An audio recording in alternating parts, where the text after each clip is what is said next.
ఎన్నో చేసి పరలోక రాజ్యానికి వెళ్ళాలంటే మార్గం దొరుకుతూనే కానీ పొద్దున తినమున రక్షణ కోరుచున్నావా కోసం రక్షణ కలిగే చేస్తున్నాని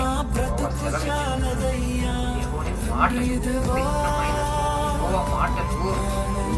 ఎన్ని దినములైన యుగాలు గడిచిన ఆయన మాటలు జరగనివి చెదరనివి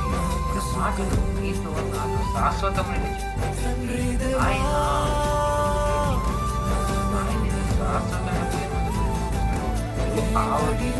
విశ్వాసం చూపించేలా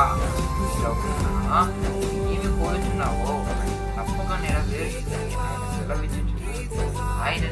ఆయన కృపయు మనతో నిరంతరం